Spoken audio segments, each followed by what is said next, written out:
What is going on, everybody? Welcome back to the Tornado Tag. ABJ presents. We are here. We're going to be talking Survivor Series Deadly Game. Hated that song, by the way. But ABJ, BP Burke, and Lilly in the house. We are here live on a Tuesday. So if you guys listen to this audio-wise, please help us with a 5-star review on those audio podcast platforms, and make sure you screenshot it and tag us and tell us what you thought of this episode. Did you watch along? Did you do your homework? So we watched this with the Discord community a little bit. Some people came in the Discord and hung out and watched it with us. That will be something we do more often. Maybe not just in the Discord. Maybe we just say, hey, like Thursday night, we got nothing going on. We're going to go live, myself and Lilly. If BP wants to, he can definitely join us. As I have been dabbling in Discord a little more lately. There you go. I had a Twitter group chat, and like a lot of us, after certain events happened earlier, we were like, yeah, I think we're done with Twitter.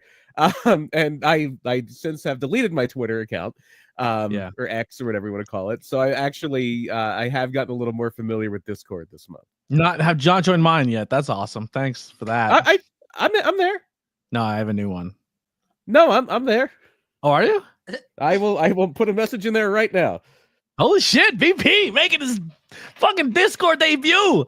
Wow. Anyway, he's about to level up. He's about to level up. I know the level up system is no longer a thing until I start paying for Discord stuff again. It won't be as fancy as the last one, but we'll get it there. But yeah, so we're gonna be doing Survivor Series 98. We have some great merchandise. Holidays are coming up. If you could help us out, we'll throw a couple bucks in our wallet. Keep the lights on. Go grab some merchandise, or you can just do some super chats, donations. They're all there. If you're on the YouTube side, hit that like, that share and subscribe button. I know that is the worst catchphrase in content creating history, but it helps out more than you know. So yeah, we're gonna be doing this. BP, while you're doing this, I know we do a little bit of weekly wrestling news, but what's new with you? This has been the rare off couple of weeks for me for wrestling. Yeah. December is when it's really going to heat up for me again. I will be hanging out or doing something, I'm sure, at AXW on the 7th of December in Orangeburg, Pennsylvania. Their 2014, where am I? Their 2024 finale. I wish it was 2014, and I would be a lot younger. And then also, we do have PPW, The Winds of Winter, coming up December 14th. Who named that show?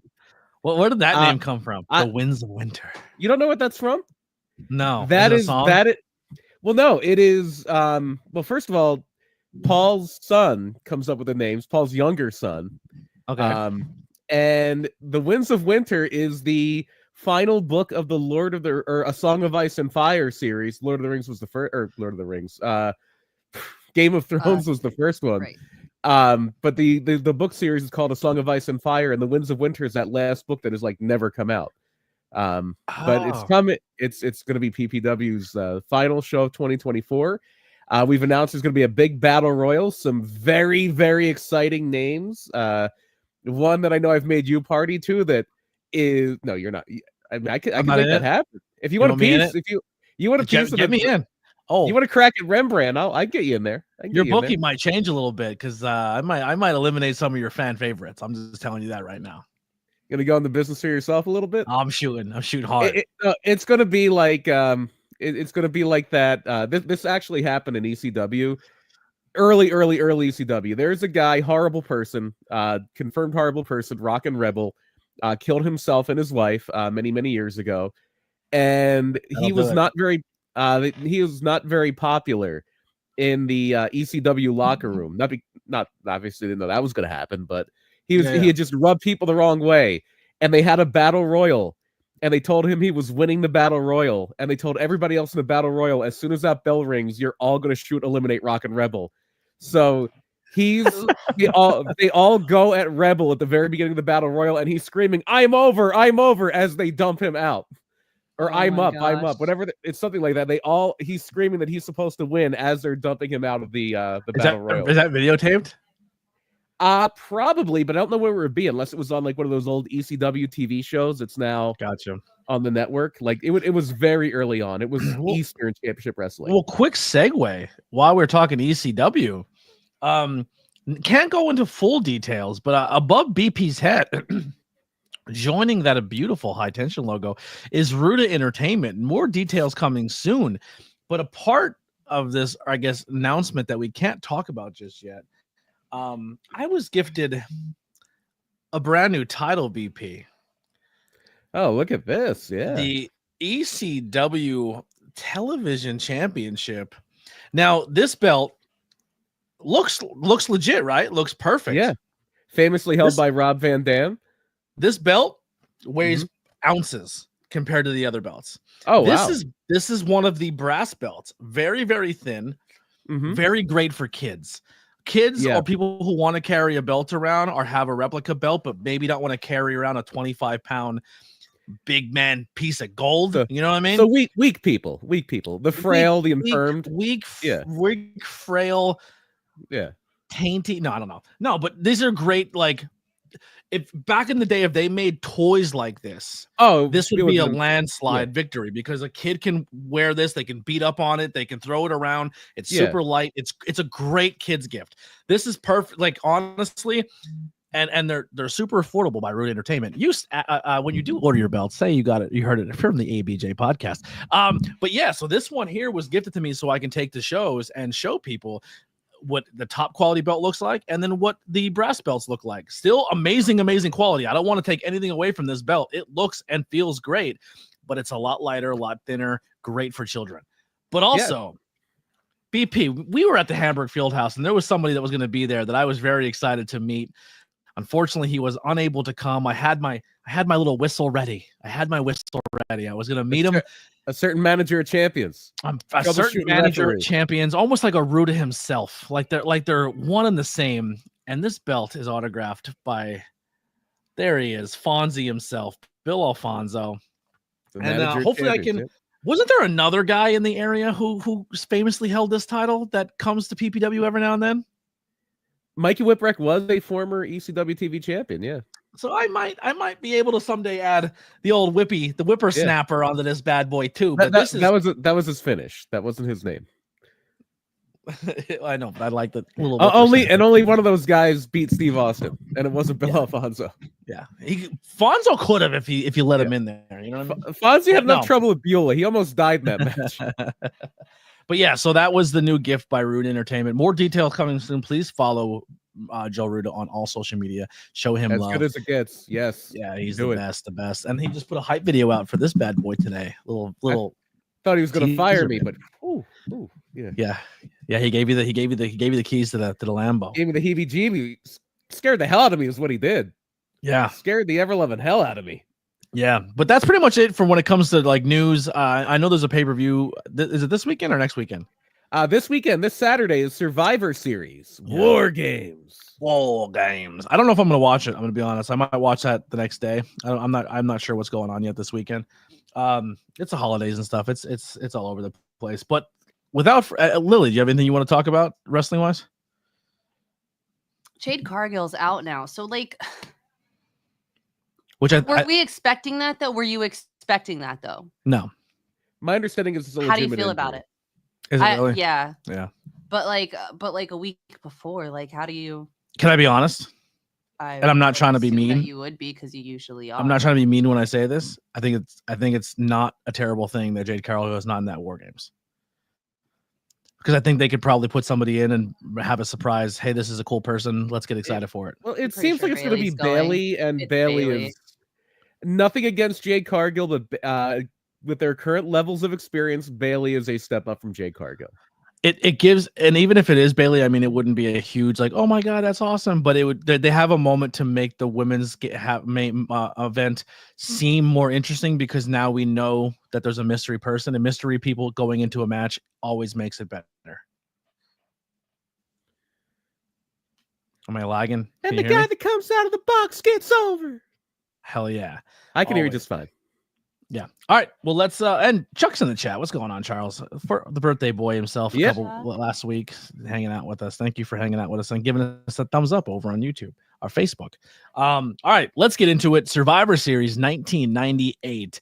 I'll give a little Wikipedia rundown real quick, and I'll turn it over to Brian. But Survivor Series, marketed as Survivor Series Deadly Game, was the 12th annual Survivor Series, a professional wrestling pay-per-view produced by the World Wrestling Federation. It took place November 15th, 1998 at the Kiel Center in St. Louis, Missouri. I probably said that wrong.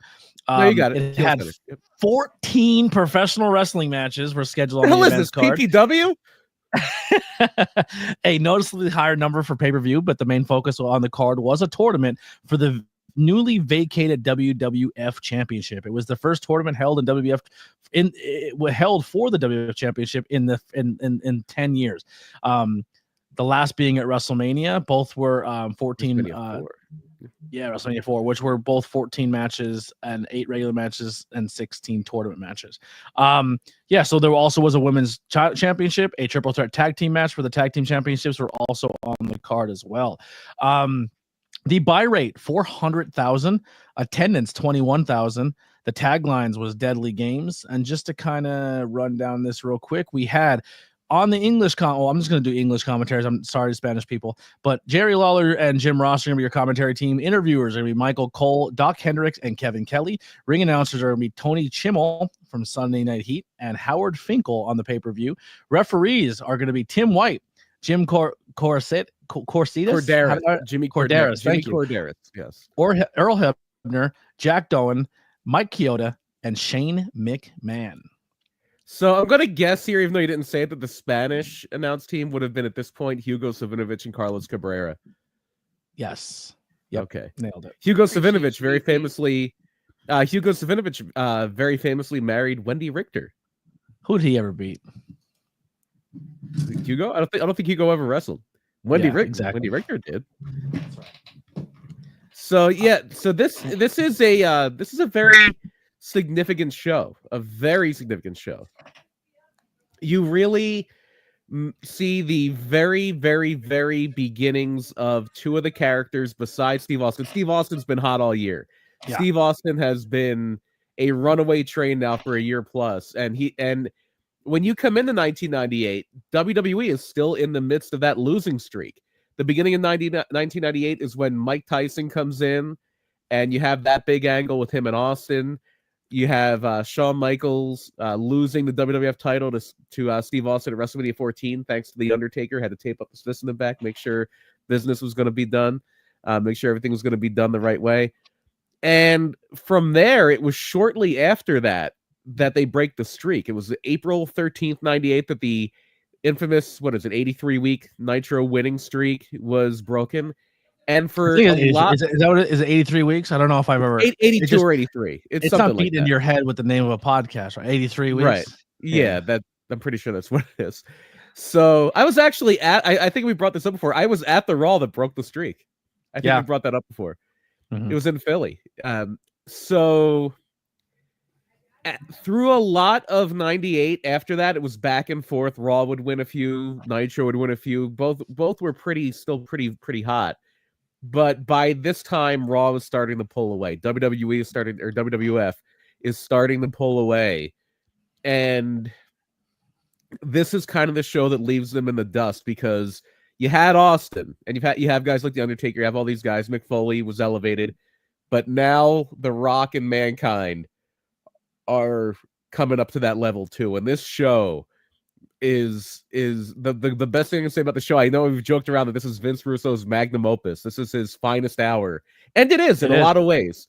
It is in a lot of ways. It's not a great show if you're a fan of clean finishes. It's not a great show if you're a fan of long, psychologically sound wrestling matches. But if you like sports entertainment, if you like that crash booking, but in a way that makes sense more than most of the stuff that Russo ever did, this is the show for you. I was like, a lot of subtle things that you don't catch. Yeah, you don't catch a lot of the certain things until later on in the show when you get the big reveal and you're like, oh, yeah, he's been getting help the whole time. But they made it seem, and the fans, I don't care who you are, if you were in attendance, you bought it. because the fans did not change until they were essentially told to. Yep.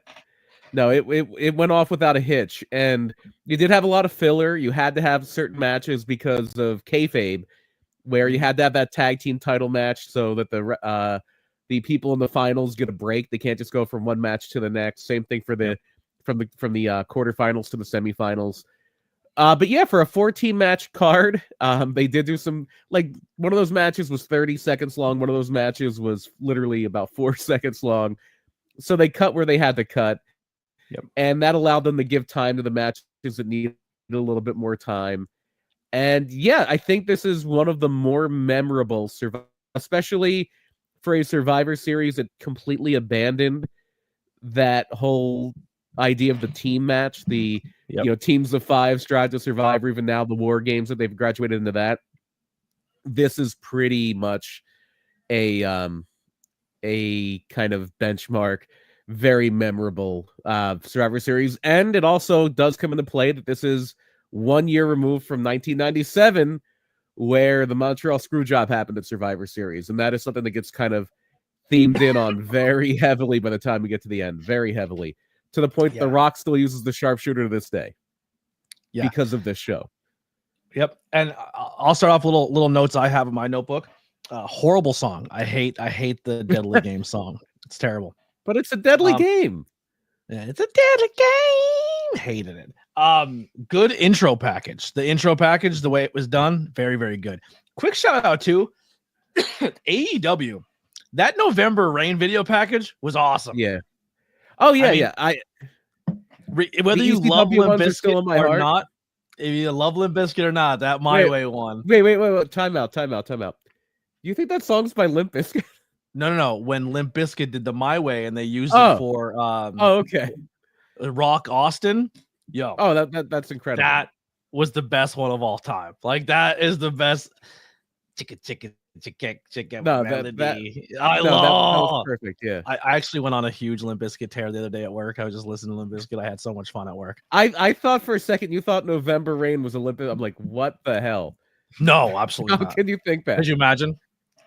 Another thing, I'm just kind of going with the start of the show. I'm not jumping around. Signage. Wow, the 90s with your signs. Oh, you just all over the place. Yeah. Love them. Some really good ones that I did point out as, like, that's funny. Completely inappropriate. Yeah. Oh, love it. Yeah, the inappropriate ones are great. 70s, I noticed 9. there was the Sables.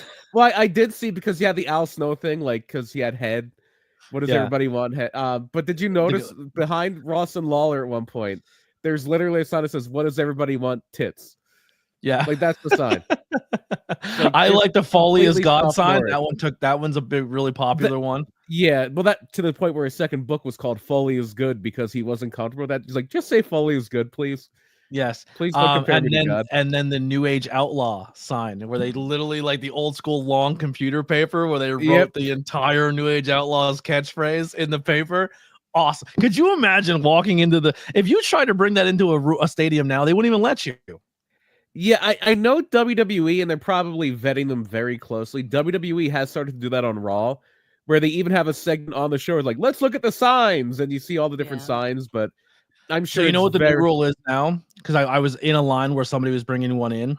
The only way they get rid of your sign is if it's they look at the door and see if it's inappropriate, right, or if it's blank, or they won't let blank signs in. It has to be written on both sides. If you have one side that's not written on, they won't let you in the door with it. Right. Yeah. So pro tip, when you're bringing a sign to a thing, if it's blank on the other side, write something on it. Yeah. Yeah. Write something clean on it. Also, great logo. Mm-hmm. And great set. The set looked awesome. This was back when you actually had, like, distinct sets for different shows. I'm trying to think. I want to say I don't think this one got used in a video game, unless it was like one of the SmackDown games, because this is after. This is after. Wait, maybe WrestleMania 2000. So this wouldn't even been in. Yeah, WrestleMania 2000 would have been the 99 Survivor Series with, like, Big Show, and Big Show won the title and also get hit by the car. Because you're still in N64 era right now. You're still in you're still in the Claim era. You're not even THQ yet because it was No Mercy and WrestleMania 2000 at this point. THQ is still making WCW games at this point. This is around the time Yeah. WCW NWO Revenge came out, which is a great game. Oh, that game's so good. See, this is around the time of like WWF Attitude, which was still very much a Acclaim, not quite as good as the THQ games thing. Am I coming through okay? Yeah, no, I'm reading the ABJ signs "Kiss My Metal Ass." All right, whatever. I like it. Is that like a Bender joke, like a So future? you're the only person who can see that. Oh, really? Yeah, they got timed out for using foul language. Oh, you got flagged. I put it up there for you. There you go. There you go. There you go. Fight the power. Yeah. So yeah, I was Googling and I didn't have the screen open. If Survivor Series 98 was ever used in a video game, and I don't see any. Now the games really started to take off a little after this. Yeah. With the SmackDown series. Yeah. The Acclaim ones had very kind of generic sets, I believe. I think WWF Attitude, which would have been around this time, had things where you could make your own sets, sort of, but yeah, it was still very rudimentary, very, very rudimentary. And yeah, it would be like a few years later, like 99, 2000, like No Mercy has that classic like Royal Rumble set from 2001. Yep. And anyway, that's all about the Backlash, the one where the fucking thing swung. And that King was of the Ring, sick. King of the Ring with the giant throne, and I think you could get up on the throne and fight and throw people off of it. That was a sick one. So there is 2 dark matches on this show, or pre-show matches. Sunday night heat matches. Probably. No, I'm sorry. Yeah.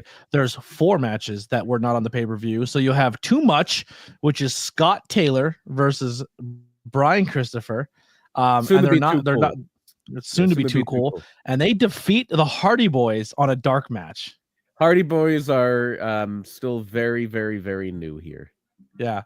It doesn't even give a time for the match. That's matches rough. Probably weren't dark. Maybe that one was, but a lot of these matches were probably on Sunday Night Heat, which was on for the hour before the pay-per-view. The Job Squad of Bob Holly and Scorpio with Al Snow is going to take on and beat the Legion of Doom, except it's Animal and Draws. Yeah, they were on their way out. And Val Venus is going to defeat Tiger Ali Singh with Babu. Babu, former ECW star Babu. He was Babu was also in ECW. He was El Puerto Riqueño. He was also Pablo Marquez, and in other places he was Ubas, which was Sabu spelled backward because he kind of looked like Sabu a little bit. Yeah, and then Gangrel with Edge and Christian is going to defeat Steve Blackman, and that's your pre-show matches. Steve Blackman, Pennsylvania, lives in Harrisburg. Steve Blackman, yeah. I met him walking into a gym. I was like, "Holy shit, that's Steve Blackman." He just looked at me. I was like, "If he would have busted out nunchucks, I would have ran for my life." Dangerous man, dangerous man. Didn't they glow? Didn't he turn the lights off and he would glow? I think they did have glowing ones for a while. Yeah. And then he teamed with Al Snow for a little bit as head cheese because he was very dry and Al Snow was very comedic, and that was a thing for a little bit. You're gonna get some Al Snow later on tonight. We'll get into that. Maybe we're gonna start off. Yeah, we're gonna get the first match here is gonna be Mankind comes to the ring, and he's gonna and there's a lot of talk going on. Like, I'm not gonna, if you want to break down all the other stuff in the middle, you can. Yeah. But there's segments, and they talk about how Undertaker and Kane both get a bye, and they don't know what Triple H is going through because he just got injured. Right. So do you want me to set up the stage for that? Sure. Yeah, please.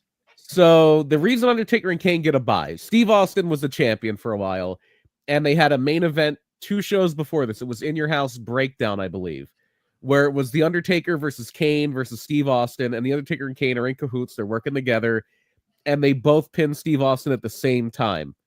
Like, they both cover one side of him, 1, 2, 3. And so now, like, Austin's no longer the champ. Vince McMahon, this is full evil Vince mode. He just wanted the title off of Austin. He didn't care who did it. So they both did it. And the next month, the whole thing is, well, Austin is going to be the referee between Undertaker and Kane. And if he doesn't count a winner, if he doesn't referee it right, he's fired. And that's the In Your House before this, Judgment Day. And Austin just lays out both guys with a chair, counts 1, 2, 3 while they're both down, says he's the champion. And then Vince basically is behind the sign and he says, "Screw you, you're fired." And then the next night is that infamous thing where they take, like, Austin has a gun and he brings Vince into the ring and Vince pisses his pants and hires him back. And Austin pulls the trigger and the flag comes out and it says "Bang 316." Yeah, like the Joker. So that happened the day after Austin got fired. Could you imagine in today's time when a talent gets the owner of the company and puts a gun to his head in the middle of a wrestling ring? You would have thought they would have learned their lesson about gun angles after the Pillman thing, but they didn't. They didn't. Could you, bro? The internet would have a meltdown if they used a gun in professional wrestling right now. Well, I mean, they did it in DDT. DDT, like, you can't even say gun on certain social media platforms. Yeah. Well, in Japan, they don't actually have guns, so they can use them in comedic ways. Where DDT is a very comedy-heavy promotion, and like a guy pulled a gun on everybody in the match once, and it was fun. Actually, TNA, Puppet the Psycho Dwarf pulled a gun on people. One of the little people, he pulled a gun on like Jeff Jarrett, I think. Nasty Leroy pulled a gun on people. There you go. Yeah, there it is. Shout out to Nasty Leroy. Yeah, you're a rat bastard. Not him, but just in general. Everyone else are rat bastards. Leroy is a gem of the salt of the earth. Because Undertaker and Kane were the people who were competing for the title, they get a bye to the second round, very much like Hogan and Andre did at WrestleMania 4. Real quick, just because I know he never listens to this, and if someone clips it and sends it to him, it'd be funny. Nasty Leroy, also huge fan of Long Island. Loves Cheeseburger. Yeah, his favorite wrestler. His favorite wrestler's Cheeseburger, and his favorite place to go visit, where all the best wrestlers come from, in his eyes, is Long Island. He's probably one of those people chanting Cheeseburger at AEW in Reading last week. He was. One of the biggest pops of the night. Yeah. So yeah, that's the context there. And so the thing with this opening match is it's Mankind against a mystery opponent. And the lead up to this, they very, very, very heavily teased that it was Shawn Michaels. I was wondering because the crowd is chanting HBK. Yeah, that was the heavy implication.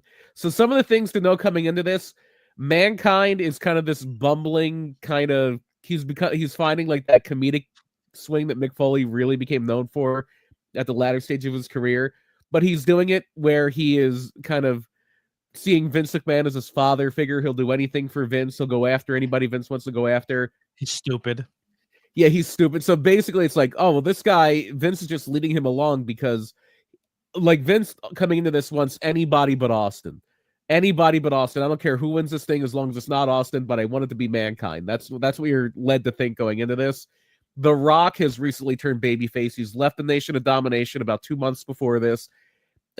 He says he would rather kiss the people's ass than kiss Vince's ass or something like that, or be a horse, kiss a horse's ass than kiss Vince. I forget what he said, but the Rock is really being slotted as a babyface. He has caught fire. The Rock is white hot coming into the show as a babyface. And it looks like he's very much shaping up to be, babyface 1A or 2 behind Austin. And let's see how the show goes. Yeah. And it starts. Go ahead. I'll pass it to you here. So it starts off with Vince McMahon comes out and makes the announcement that we're gonna have a guy coming out who he lists all these prestigious things he does, and he's amazing, and it almost teases as if he's possibly a WCW superstar, but then he brings out I don't want to say the wrong name because he doesn't go by it quite yet, but he brings out Dwayne Gill. Yes, his real Dwayne Gill, and there's a video package of Dwayne Gill as the jobber all those years in WWE and all the stuff he did for a long time. And then they say he's the head coach of the Pasadena Chargers. Yes, and on commentary was so beautiful how Jerry Ross goes, the Pasadena Chargers, this has just been passed to me, is an elementary school football team.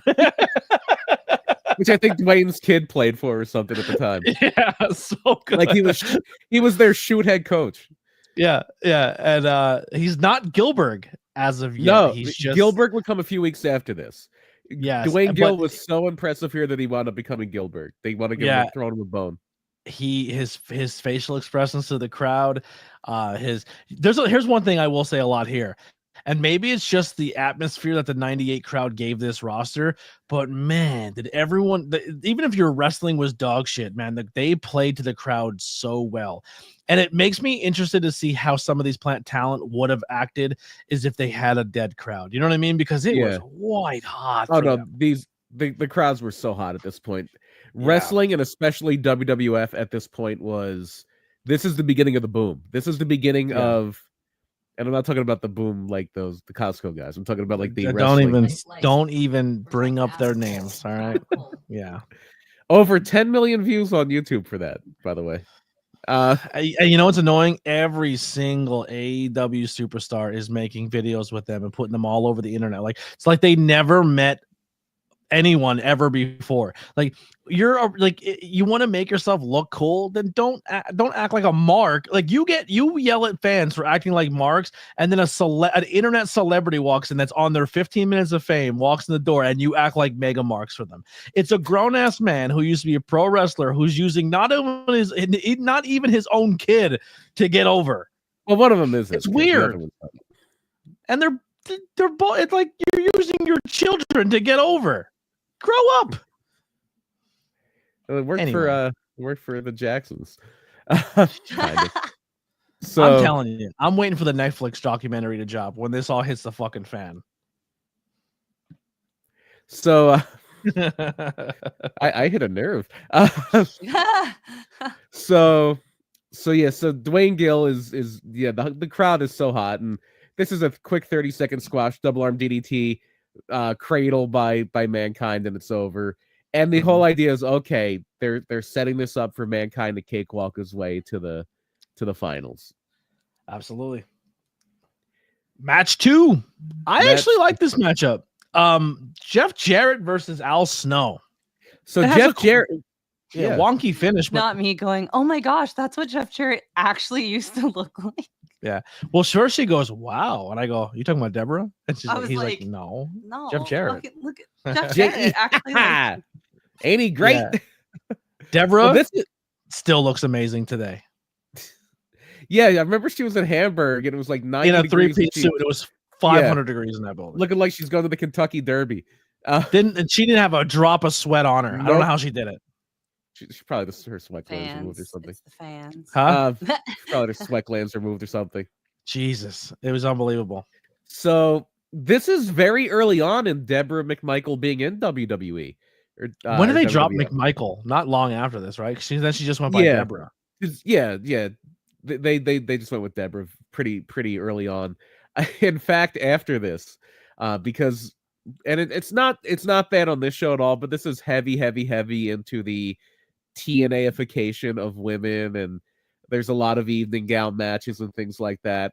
And the month after this is In Your House Rock Bottom, and there's a match between Goldust and Jeff Jarrett on that show, and they wind up having the stipulation where Deborah has to like strip if Jeff Jarrett loses, and the way Goldust phrases it is Little Debbie has to show us her tasty cakes. Like crowd real quick, crowd with a lot of cosplay. There is a Goldust, a Kane, and a Mankind in the front row. And here's the best part. Go back and watch this if you ever catch it. It's fucking hilarious. The guy in the Kane costume has a like professional level photography camera, and he's snapping photos. Now, there's no fucking LCD screen on these cameras in 98. He's taking pictures in the mask. He never took the mask off. He's like this. It was awesome. I was like, yo, he didn't even take the mask off for that photo. Pointed that out to me. I would have loved it. Yeah, it was. Go back and watch that. The Kane guy in the front row is snapping photos and never took the mask off. I would love to see how they're all fucked up, and he's like, oh shit, I should have took the mask off for these. So this is also like kind of early on in this look for Jeff Jarrett. Jeff Jarrett, up until SummerSlam of this year, was long hair, and he would wear like the long pants with the like banded shirt, and then he lost a hair versus hair match to X-Pac, and he didn't totally shave his head, but he got that the kind of shorter haircut he's been known for ever since, and kind of reinvented himself. Owen Hart joins up with him. They have a great tag team, and then next year he goes to WCW. Why? What was the story behind Head having Socko around his around it? Vince McMahon took it.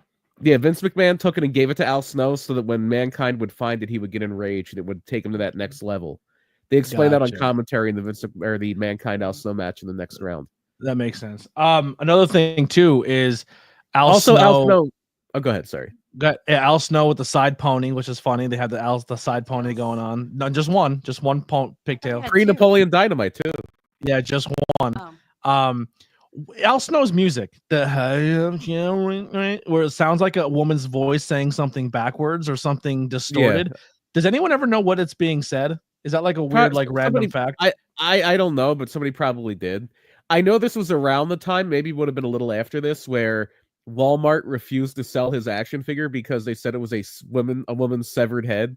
Even though it's supposed to be a mannequin head, it was never supposed to be a real head. Yeah, it was never supposed to be a real head. It was a way to bring something out and just be able to say that you want head on television. It was more the oral sex joke than it was degrading women. Not degrading women, but to like masochist women is what they're kind of saying. It was also like he's crazy. He's talking to a mannequin head that he thinks is a real person. Yeah, that was the other part of. Then Deb gets head, and famously Jim Ross goes, "What does she know about head?" Oh, the double entendres. Oh, the casual misogyny of the Attitude Era. Listen, sometimes there's characters in wrestling to this day you can still play around with stuff and do double entendres. That's why I love dude matches, because they're there all day long. You can live a little bit of the 90s through really good gimmick characters. And I think I'm pretty sure this is the case. I know one of them is Al Snow. Actually, is the guy who came up with the idea for Mr. Socko, and I'm pretty sure because they were good friends, still are, I believe, that Mick Foley came up with head. So they both came up with each other's like signature gimmick for this time. That's awesome. I actually you can't really see her back there, but I got a head. You were with me when I got it. I just have to dye the hair brown on it. But I have my own mannequin head, which I always fucking wanted. I got to write help me on it and put. I'm sure I could secure one of those for myself if I really wanted to. Yeah, I always wanted a head, so I have my own head. I have my own head now. I'm sure I could track down a couple of those for myself if I really, really wanted to. Yeah, if you really, there's probably a broom closet full of them from the 1950s. So yeah, with this match, very screwy finish. We're gonna start with the kind of chicanery at the finish of matches here, where Al Snow goes for Jeff's guitar and Jeff goes for Al Snow's head, and it kind of gets all crossed up, and there's a low blow right in front of the referee that nobody cares about. Bro, the referees dropped the ball this show. Lots of blatant interference directly in front of the referee. Couldn't find the cat for a while, but he disappeared. Sorry, okay. He sometimes there's a few times where he got out and just rounds the neighborhood, and we lost him for like a week and a half. So anytime he disappears and we can't find him, it's kind of a big deal. So it's like a mini panic attack every time. But then I'm like, I know he's gonna come back. Yeah, I'm sorry. Right. Sorry. So for you listening at home, we're just kind of explaining what that whole little outburst was. But yeah, go ahead. Next matchup here. So our next matchup, continuing round 1 of the Deadly Game tournament, is going to be Stone Cold Steve Austin against the Big Boss Man. And Boss Man here is Vince's working heavy. Triple time. Yeah, he's working triple time tonight. Yeah, he's the guy who's gonna he if you've ever watched Breaking Bad, he is, if Vince is Walter White, he's Mike. He's kind of fixing everything. He's fact gonna make sure with the that Boss everything Man goes this right. show. Lily's watching and goes, why does this security guard keep coming out? And I'm like, why does she think he's a fuck? And I realized that every person who does extra work that she has now seen, minus the tactical vest, is essentially dressed like the Big Boss Man. I'm like, oh, she has no idea about the Big Boss Man. That looks like a security guard to her. Like, I think he was supposed to be Vince McMahon's chief of security. I think that was his entire and that's gimmick. how it started, was that he was like the security, and then it was like, okay, but why is he still out? Yeah, but she has no idea who is he though? Like the Boss Man. Yeah, is he like I'm over here? Like, is this like a guy in the Indies who hasn't made it yet, or like no, what's not the even deal close. here? And then I'm like, yeah, he's actually like. So Boss Man used to be a lot bigger, a lot heavier, a lot bossier, a lot mannier. Yeah, and he used to wear like a bright robin egg blue prison uniform, like Yeah, he was a cop prison uniform. guard. Yeah, Prison he was guard, a yeah. prison guard. And yeah. then he lost a ton of weight. He looked really good, and then became more of like a military looking, like security officer guy. Which And I'm if you gonna go- be like tactical. SWAT team. But he was awesome. Bossman later in his career, I think, is Yeah. way better than Bossman early in his career.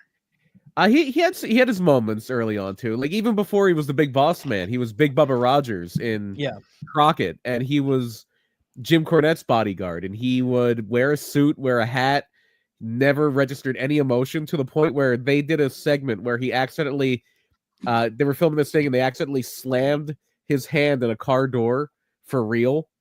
His hand got slammed in the car door, but he was supposed to never register pain or anything like that. So he no-sells getting his hand slammed in the car door for real. They walk through this doorway, and then he's just like screaming and howling in pain as soon as the camera's off of him. Oh my god! I never ever once looked at a time in my life where he was on screen and I was like, he's a waste of time. I always liked him. He became such an over-the-top heel the next year or two. He was like a mustache twirling cartoon villain in 1999 because 99 is the year he kidnaps Al Snow's dog, cuts it up, and feeds it to him. And then later on in the year, during the Big Show's father's funeral, he hijacks the casket and drives off with it, with the Big Show riding on his father's casket. The boss man was the boss man. The boss man was like a really, really over the top heel in a way I didn't appreciate at the time, but it's like, wow, he was just like a cartoon villain. And then they hung him from the top of a Hell in a Cell. Well, I was there for that. That was WrestleMania 15. I was hung there him by his neck in front of a live crowd. Yes, they did. Wait, that's the same one? I Yeah. saw that. Yeah, that was him. Yeah. That was the boss man. The guy Yeah, that was killed in front of an entire live crowd. That was about 6 months after this, or not even. Yeah. April of '99. That was about. Yeah, it was about 6 months after this. Oh, great. Oh, Raz goes, oh, that's cute, Lily. I keep forgetting she's a new wrestling fan. And that's essentially like the reason why I think it's fun making wrestling content with her. Because we're watching this as like, oh, this, and we were watching it in the Discord. I'm like, please don't say anything. She doesn't know how this show ends. Like going back and rewatching old pay-per-views, Lily's clueless. Spoilers. Yeah. Yeah. Don't say spoilers. Like, yeah, good stuff. But yeah, Bossman Austin, that was going to end in DQ, where the Boss Man's essentially just going to beat down Stone Cold, and there's no way Stone Cold is going to even make it to the next round. Yeah, it's like we know Austin probably can't, or Bossman probably can't beat him, but he can beat him up. So let's just have him do that. Yep. And that next takes match. us to X-Pac, the reigning European champion, against in his only WWF pay-per-view appearance in this gimmick, a real man's man, Steven Regal. What a moment in time that is. Yeah, and he notoriously hated this song. Oh, like, he hated it. You know what they did to him later, right? Oh, where Daniel Bryan came out to it? No. He was wrestling Daniel Bryan. Daniel Bryan was in the ring because they're really good friends. Like shortly after this is when Regal was really instrumental in training him. But as Regal is walking out, this is in England. He's walking down the aisle. His music cuts out. That music starts playing for like 10 seconds, and Daniel Bryan loses it in the ring. And Regal's just like, I'm going to stretch you, sunshine. Like, yeah, I'm going to break your neck, sunshine. And it's funny because they're like, he literally fought people since the age of 14 in carnivals, and he's a man's man. Like, and then they're like, I love that song. Well, he doesn't. Well, that whole thing became, well, he's a man's man. He lives in the forest, and he squeezes his own orange juice and chops down trees. It's like, what? Why is he wearing a hard hat? Is he a construction worker? Or is he a woodsman? That was so stupid. Why? Why are you wearing? You look like you live in the Pacific Northwest, and you're wearing a hard hat. What is this? I didn't hate him and X-Pac in this match, though. It was fine. It was fine. It was fine. It wasn't a 5-star. It was entertaining. I was entertained. The ending was weird though, because it's like there's a double count out, and then they come out and say, no, we're gonna have 5 more minutes, and X-Pac's like, nope, I'm hurt, no more, and he walks away. Yeah, that made X-Pac look shitty. It made me wonder if X-Pac was really banged up. It made me wonder, like, oh, he is hurt, so we kind of have to not do 5 more minutes because they made this whole thing about the first round being 10-minute time limit, where maybe they were going to do a draw here, but X-Pac was really banged up, so they had to scrap it. It seemed like a really fast 10 count too. Yeah. Then again, this was a 14 match show, so they had, but it was tight. It was like 2 hours 45 minutes. Yeah, because so many of the matches were short. And then we have a few more first round matches here. You have Goldust taking on the Intercontinental Champion Ken Shamrock, who looks like he's going to rip someone's head off. He is a bad man who is chock full of steroids, and he's going to kill somebody. Ken Shamrock was huge here.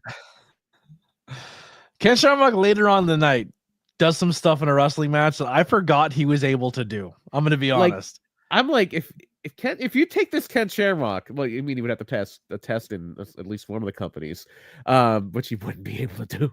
But if you took this Ken Shamrock and brought him down, like, he would be like a main event guy. Oh my God, yeah. He did a standing Hurricanrana to The Rock later on here tonight. I'm like, I didn't know Ken Shamrock can do that. Like, yeah. Ken Shamrock was a little lost in this time because it was less about doing stuff like that and more about talking and being a character.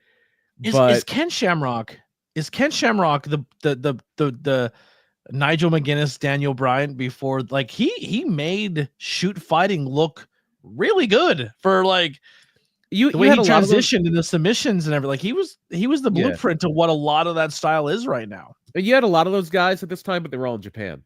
They were pretty much all in Japan. And you had a handful of guys, but not a lot in the WWF or WCW or even ECW. I didn't appreciate Ken Shamrock as much. Going back and rewatching this pay-per-view, I was like, oh, Shamrock was a goat. Like, he was pretty decent. Yeah. Did we ever get Shamrock versus Kurt Angle? No, by the time Angle was coming in, Shamrock was already out. Shamrock left Jesus Christ, could you imagine that? I want to say Shamrock left WWF in the middle of 99. It was about a year after this, and he went back to UFC. Someone needs to create a time machine so we can book that match. I want to see. I don't want to see it. I don't want to see it now. I think no, I don't want to see it now either. But Kurt and Shamrock in a match would have been pretty fun to watch. I wonder if AI could do it. Video games. We can put in a video game. There you go. We'll stream it later on. The next match is supposed to be The Rock against Triple H. But Triple H is still out with a very real knee injury. This was a real thing. He injured his knee, I think, in September, October this year. Because the SummerSlam before this, Triple H and The Rock had a great ladder match at SummerSlam. I think they had like a 2 out of 3 falls match after that for the Intercontinental title. And Triple H wound up blowing out his knee, and they had to vacate the title. That's how it wound up with Shamrock.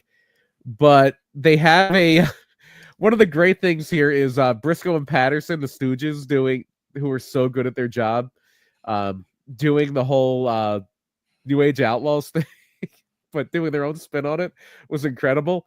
And they're announcing The Rock has a replacement opponent, the Big Boss Man. And it's like, oh, the Boss Man's going to try to take out The Rock now. He already worked on Austin. Now it's The Rock's turn. And he comes in and immediately gets rolled up for the 1, 2, 3. And you're like, what the hell? The Rock got him that quick? And then, later on, it's like, oh, okay. Oh, that makes sense. Yeah. Yeah. So now we're going to move right along. We're out of the first round. We're out of the first round, and it's The Undertaker against Kane.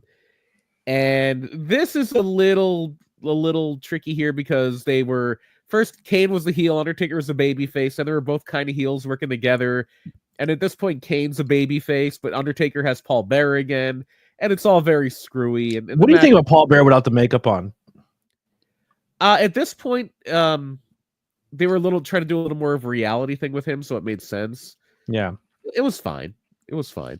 Also, how far removed are we from the corporate ministry? That is coming later. That is going to be in about 6 months, maybe a little 6, 7, 8 months.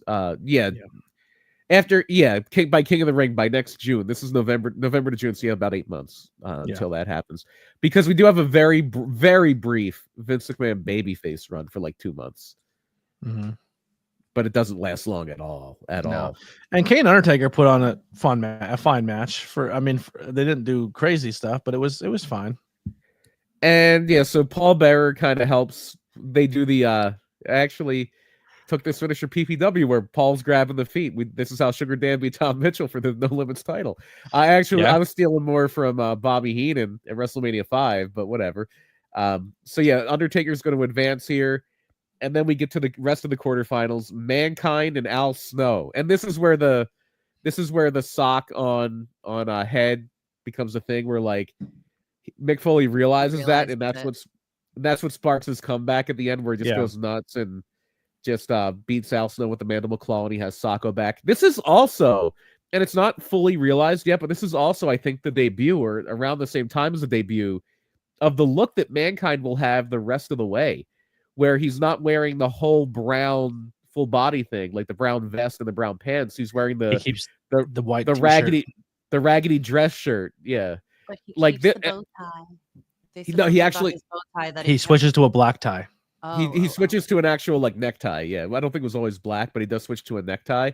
Mm-hmm. But yeah, he'll wear the dress shirt and the necktie and the brown pants from here on in, pretty much whenever he's Mankind. Which is he had a brief run as Cactus Jack, but most of the time he actually coins the catchphrase this show too. That becomes pretty popular. Is this where he starts "Have a nice day," or is it something else? Well, no, he starts saying, "Do you smell? If you smell what the sock is cooking." Oh, what the sock is cooking. There you go. And they start planting the seeds for later on what will become the Rock and Sock connection. Yeah, because they tried with the Rock. We'll get to that in a little bit here. Yeah. So speaking of the Rock, he's in the next match, which is one of the better matches on the show. I think the Rock and Ken Shamrock. 100% agree. This is where you get Rana, and they have a decent match. They had feuded for most of this year, and so they had a match at WrestleMania 14. So before the Rock eases into that feud with Triple H, early on in 1999, he is feuding with Shamrock for the Intercontinental title. And at this point, the Rock's kind of above that title, so Shamrock has it. He's like the head of the mid card here. And so the finish here is Boss Man comes out, and he's supposed to toss the nightstick to Shamrock, but the Rock intercepts it, because I think Shamrock was involved with the corporation at this point. If not, he's about to be. He throws it straight over his head. He overthrows it. Yeah. Oh yeah, he overthrows it. The Rock, he's clearly supposed to be throwing it to the Rock. Like that. Great catch, by the way. The Rock with a great catch. He's got hands for a defensive end. It's almost as impressive when Brock threw the microphone at Roman and he caught it randomly. Also, and Brock was like, "Yeah, Roman's got hands for a D tackle." Yeah, man, good hands. So the Rock catches a nightstick, levels Shamrock, gets the 1, 2, 3, and it's like, oh, the Rock. They keep trying to get the Rock, but he keeps outfoxing them. That Rock is one step ahead of the corporation, and the fans are fucking scooping it in. Because they really want to love the Rock so much here. He's just turned babyface very recently, and they're loving every second of it. Yeah. Then we have just a women's title match here with Sable against Jacqueline. I want to say this real quick. The fact they tried to make Sable a powerhouse and give her a power bomb, who thought of that? That was silly, because essentially Mark Mero almost kills himself trying to let her power bomb him. Yeah, not a great idea. Yeah, Jacqueline looked amazing. I love Jacqueline all day long. She was very good, but Sable was never an amazing wrestler. Time machine match. Jacqueline versus Athena. Okay, that would be decent. Yeah. So I think the real crux of this match is to more firmly establish Shane McMahon as a referee, because they did a whole thing where Shane is the outs with his father, who he's not going to completely fire him, but he's got to go back to how he started as a lowly referee. And Shane was a referee like back in the 80s. He was Shane Stevens. And so they have him back there. And I think he had reffed a few matches on Raw before this. This is before SmackDown was a thing, but I think Raw and Heat, he reffed a few matches. And that's going to lead us to our first semifinal match, which is The Rock and Steve Austin. And there's not a ref bump, like Vince, who's been in a wheelchair all night, gets up, pulls the referee out as Austin has Mankind dead to rights and knocks out the referee. But here comes Shane McMahon as the referee after a stunner. 1, 2, and in this version, blurred out double middle finger right to Austin, saying, "Screw you." It's Austin versus Mankind, not The Rock. Yeah, Austin and Mankind. My mistake. Yeah, because again, the whole idea here is they're setting it up so anybody but Austin, but Mankind's our guy. And yeah, he's a doofus, but he's our doofus, and we can control him. We can keep our thumb down on Mankind. He's going to be our corporate champion. And so yeah, it's Mankind is laid out with the stunner. You get the 1, 2, the double middle finger. Austin takes a little bit too long to this was a little awkward. It seems like there was almost maybe I'm thinking maybe Briscoe and Patterson, Mr. Q or something. I don't know why. There's a lot of like awkwardness here, a lot of downtime. But eventually they come in, they knock out Austin with a chair, and Mankind gets the pin here. I thought Shane should have done a fast count just to kind of really protect Austin. I thought the count should have been a little faster. And then they're doing a callback, but it's a false callback to the Montreal screw job, because they're kind of like, so this is how they're going to reference Montreal. This is how they're doing it. They're doing a screw job on Austin. Yeah, and everybody runs Austin out, chasing them out of the building. Yeah, runs out, runs to the limo. You do see Boss Man too. Boss Man, you can tell he never gets in the car. He just walks off. It's a very subtle thing, because Boss Man is going to get involved here in a little bit. He's actually going to get involved in the next match, which is going to be The Rock and The Undertaker, because they still want to try to stop The Rock. They're out there to make sure The Rock nothing's going to happen with The Rock. Although Kane is the one, because even this match can't have a clean finish. None of these matches, clean finishes. Get out of here. This is the Attitude Era. We don't need that. There's run-ins, just like there's run-ins. Dude, he just needs to be up here. He wants to go. He's trying to go in the He attic. wants to go to the attic, and we have it blocked off now. Oh, okay. Well, cats are going to do what cats are going to do. Yeah. So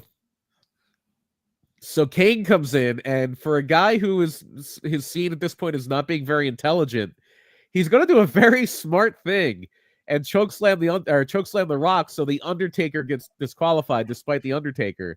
They would do that finish every now and then, like, I don't like you, so I'm going to attack your opponent so you get disqualified. Yeah. The most famous one of that was when Brian Pillman was feuding with Goldust, and he had to wear a dress until he won a match, and he's wrestling Road Dogg, and Goldust comes in and just elbow drops Road Dogg, so Pillman loses, and he has to continue wearing the dress. So they would do things like that. One last kind of buffer match here, because The Rock is going to advance by disqualification, and that's the New Age Outlaws beating D'Lo Brown and Mark Henry and the Headbangers. It's a match. The outlaw rule does not apply, so the Outlaws cannot pin each other, because that's how they won the titles. Yes, yeah, they tried to do that the other on the pay-per-view with the Acclaimed, and no one got the reference. Everyone's like, that would have just ended in a no contest. I'm like, no, if it's no, the New Age Outlaws did that and won tag team championships. Yeah, the outlaw rule. I guess it's just assumed now that you can't do that. Yeah. So that takes us to our main event of the evening: Mankind and The Rock to crown the new WWF champion, and the gang's all here. Austin is gone. The limo baited Austin out of the arena. He's not going to be a factor. And everybody's gathered around to make sure that Mankind is going to become the corporate champion. He's going to fulfill the master plan of Vince McMahon, who, by the way, was incensed earlier that Austin got a bye because of the draw in the X-Pac Steve Regal match. Yeah. But there's a weakness in their plan, and we'll get to it here in a second. Like, The Rock almost goes out here. The Rock almost goes out to the Mandible Claw, and shortly after that, The Rock gets his comeback. He gets the rock bottom, slaps on the sharpshooter, and it's Montreal all over again. Ring the effing bell, and it's over. But in kayfabe, what if The Rock goes out to the Mandible Claw? Like, why wasn't anybody rushing in to stop that? Why wasn't somebody Like, he could have easily lost. And then your whole plan that has been so intricately laid out to this point is up in smoke. Didn't even try to step in. Yeah. There's that seam. There's that plot hole. There's not a whole lot of plot holes in this. For a Russo McMahon type thing, this was pretty tight plot wise. But that's the big thing. But now at the end here, one more big missed opportunity at the very end. And I guess it wasn't popular yet.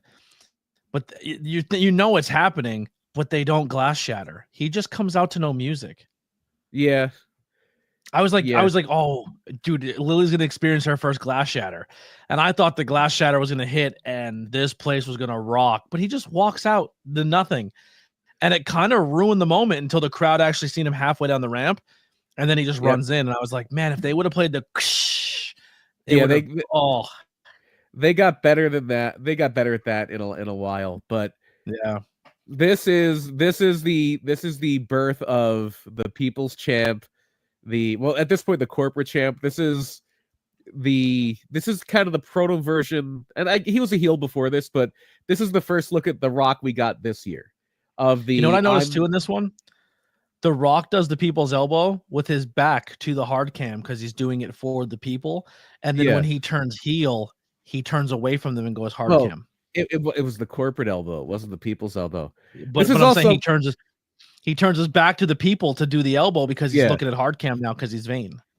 This is also probably the last time in a while you're going to see people kick out of that move. Yeah. Shamrock kicked out of it. It wasn't quite his finish yet. It wasn't quite. It was like, it's an elbow. We can't have that be his finish. And it was like, yeah, screw it. It could be his finish. And wasn't it created to make The Undertaker laugh? I believe so. A lot of the best ideas ever just done. And he hit The Undertaker with it. And The Rock is one big thing here yet. You don't see? The Rock is not overselling the Stone Cold Stunner yet. No, that's going to come very soon. Well, he did. He did at the end of '98, but he didn't do it. He didn't do it here. Not at this pay-per-view, no. But this is really going to make The Rock and Mankind. This is the show that forms them into who they are. This is the show. This is the birth of The Rock. Yes, he had been around for a while. He had grown in popularity, but this is The Rock becoming The Rock right here. This is the show. This is where it happens. Yep, totally. Overall, I mean, I'm gonna say for being in that many matches, tournament style pay-per-view, I didn't hate it. I had a good time watching it. It is the Attitude Era sometimes doesn't age well because the wrestling isn't up to modern standards, but it was peak wrestling, a soap opera, and this is as good as that got. This is as good as that got was the show. For what it wanted to be, for what it's sorry, go ahead. Nobody talked about my one moment. Go ahead. When Paul Bearer hits The Rock with the shoe, all I kept thinking was, man, if he had just been like 30 years earlier and Toni Storm was there, she could have told him to look out. Timeless Paul Bearer. There you go. Timeless Paul Bearer. Paul Bearer was so good with the referee too, where he's like acting like he's gonna hit the ref. Like just the work Paul Bearer did on the outside was so good too. So Paul Bearer was a very good man. And the ref, what was Earl? Earl Hebner. Oh, Earl Hebner. When Earl Hebner gets like Kane Undertaker, where he's in their face, and Undertaker does like, "I'll kill you," and he, and then he comes, "Get out of there! Get out of there! I'll get you!" And then he as soon as someone like steps up to him, he's like, "Just kidding, just kidding." Yeah, Earl's a goat. I love Earl. Earl's amazing. Earl's amazing. Anything that really stood out for you this one before we wrap up here? Yeah, just first of all, how young Shane McMahon looked. Shane McMahon looked like a fresh-faced whippersnapper here. Yeah. Like, wow, Shane looks like he's like 12. It's funny because I just saw, and it's not that much of a removal of time, but I just was watching that WWE Vault channel on YouTube hooking up to my veins. Like that they come up with like behind the scenes stuff and all this like really obscure stuff. They came out with a thing like a week and a half ago it was the Randy Savage Mega Mix, and that is something that is going to really appeal to me. And it's like 3 hours of Macho Man, and it's like obscure stuff from Kentucky. One of the few matches he had with Shawn Michaels is on there. One of the few matches he had with The Undertaker is on there. And really, one of the things they have WWE putting work into their YouTube channel. One of the things they have on there is the match he had with Ric Flair at WrestleMania 8, and Elizabeth comes out like halfway through the match, and like they have a bunch of people like blocking her, like because Savage was very, very, very, very adamant that nobody in the crowd could touch Elizabeth, so she always had like human shields, and it was usually Pat Patterson because he was also worried about the people that were bringing Elizabeth out touching Elizabeth. My light just died. I apologize. You're good. So. It's Pat Patterson. I believe one of the other ones. I believe one of the other ones may have been JJ Dillon, and then one of the other people who was coming out is a very young, not a TV character yet at all. Shane McMahon is bringing out Elizabeth or escorting Elizabeth out, and it was one of those rare times you get to see Shane. And he looked pretty much the same in 1992 92 as he did in 1999. Yeah. Well, the light has been turned off, which means BP has to go, ladies and gentlemen. He has things to do. The Booker man has meetings to run, shows to figure out. BP, anything you want to plug or talk about before we get out of here? Yeah, so you just brought it up, PPW, the Winds of Winter. Keep it on our YouTube. Actually, we'll have time to plug the Winds of Winter. Keep it on our YouTube. If I can get it fully cut up and everything, I think we're going to start putting out some of the TV we've been working on. PPW High Voltage is back if you're local, and you get WYLN, which is local to like Hazleton up to Scranton. If you have Service Electric Cable in Pennsylvania, you can usually get it. I think it's in parts of Allentown as well. Every Saturday at 5 p.m. and Sunday at 10 p.m. brand new episodes of local wrestling. It is, and what we're going for on this show is that old school, like episodic TV wrestling, very straightforward. Tells a story week to week, and you can just sit back for an hour and enjoy it. But we're going to try to put a few of those up on YouTube and get that going as well. So keep an eye out. Hopefully this weekend, maybe even Black Friday, we'll be able to throw out the last episode, which was a 2-match show, 2 title matches, both from October. We had Sugar Dan and Tom Mitchell for the No Limits title, and we had Facade and VSK in a barn burner for the PPW heavyweight title. And I think coming up, not this weekend, but the weekend after, is going to be Facade and Brad Baylor, and that interesting thing that may have happened afterward is going to be on TV. Probably not this weekend. This weekend is going to be VSK and Nolan Pierce, but the weekend after is going to be Facade and Brad Baylor, and the events that transpired afterward. All right, Lily, what do you want to plug? We are going to be at the Black Diamond tomorrow night for karaoke night. Yeah, I'll be hosting karaoke and DJing for Big Wednesday at Black Diamond tomorrow if you're local. That's all I got. Cool. Go support High Tension. Go support New Era Pro Wrestling, PPW, AXW, our buddies over at Pilguru. But real important, go support High Tension and Ruda Entertainment. If you need a belt, remember, go hit these guys up. Ruda makes amazing belts. Tell them ABJ sent you, so I get that credit. And let's set the record straight. Like I know we talked about the brass belt earlier. If you are a fan and you want a replica belt, that's wonderful. If you are a wrestling promotion and you want to upgrade your championship game, Ruda Entertainment is your go-to. Like that. I'm gonna tell you right now, I walk into places with this title and the Tornado Tag belt, and I've been places where my belt's better than the actual promotions belts. I mean, sometimes the actual promotions belts are made by Ruda. If they're smart, they are. Yeah, exactly. You got it. You're exactly right. All right. Well, that'll do it for us. Tornado Tag. We'll be back next week. I know it's cold, it's getting a little chilly, but there's 2 things you need when it gets a little cold out, BP, and that's to cuddle up with your mamacita, and sometimes you just need to bring that Latino heat to heat up that winter months. Next month, we'll be doing the history of Eddie Guerrero. And don't forget, if you're needing a little extra money for that holiday shopping, you can always do 3 things. You can lie, cheat, and steal. That's right. We'll see you guys next time. We're out of here.